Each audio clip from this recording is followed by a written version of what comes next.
Welcome to Ideal Classes Bhadra. Hello students, आज हम पढ़ने वाले हैं फ्लेमिंगो क्लास 12th की जो बुक है उसकी first poem my mother eight 66 जिसको लिखा है कमला दास ने। तो कवित्री का जन्म 1934 में होता है और उनकी डेथ 2009 में होती है। Kamala Das was born in Malabar Kerala. इनका जन्म मालाबार केरला में हुआ था। She is recognised as one of India's foremost poets, और वो पहचानी जाती है, रिकग्नाइज यानी पहचानी जाती है भारत की अग्रिम कवियों में से। Her works are known for their originality, versatility and indigenous flavour of the soil.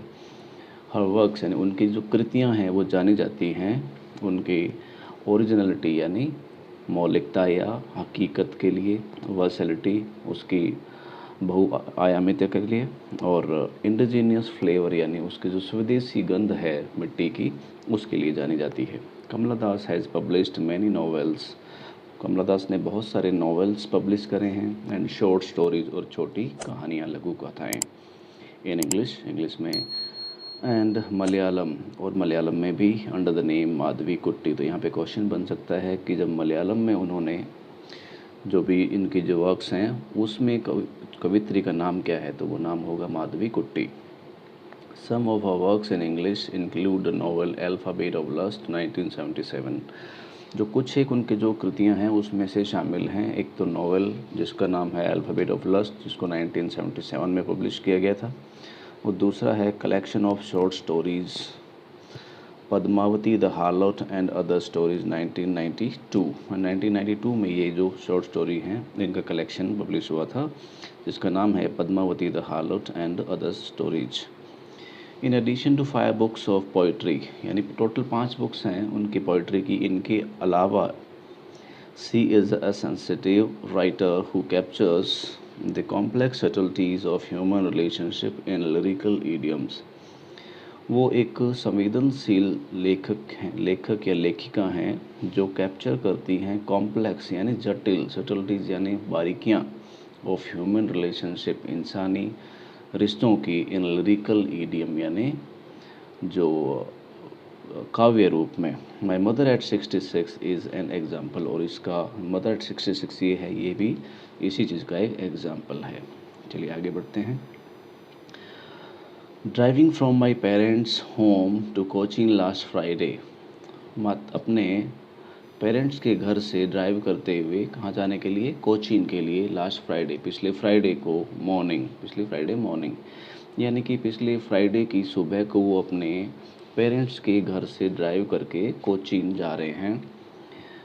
I saw my mother beside me, मैंने देखा मेरी माता को, बिसाइड मी मेरे पास में।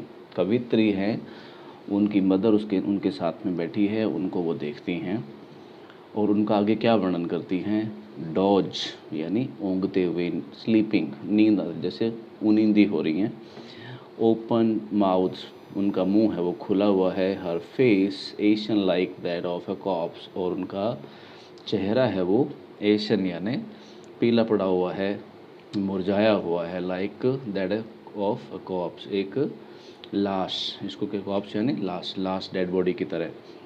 एंड रियलाइज्ड विद पेन, और दर्द के साथ उसने एहसास किया है, रियलाइज यानी एहसास किया है, दैट कि she was as old as she looked, कि वो उतनी ही वृद्ध हो चुकी थी जितनी वृद्ध वो दिखाई देती थी।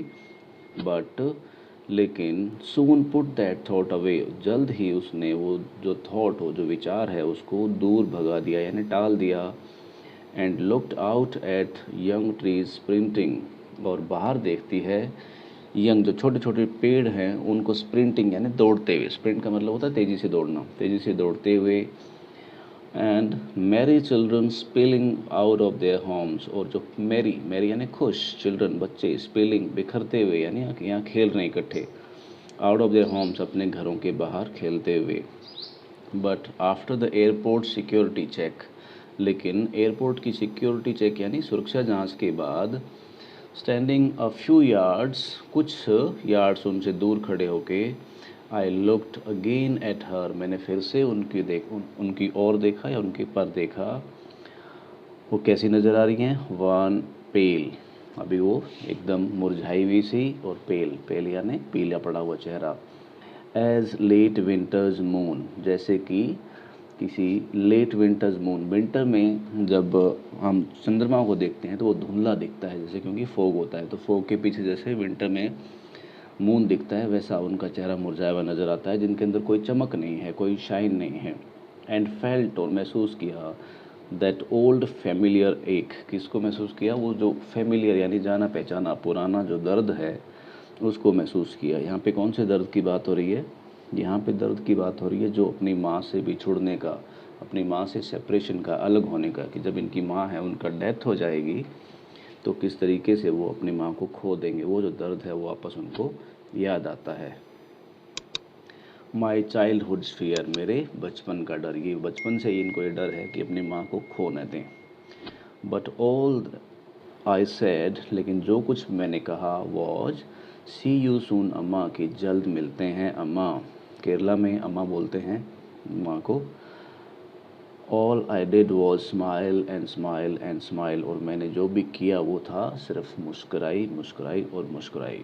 तो देखिए इसके अंदर एक तो ये है, लास्ट में आप देखेंगे smile, smile and smile, 3 bar smile use किया है। तो यहाँ पे लिटरेरी डिवाइस का यूज़ हुआ है रेपिटेशन, क्योंकि बार बार रिपीट हुआ वर्ड।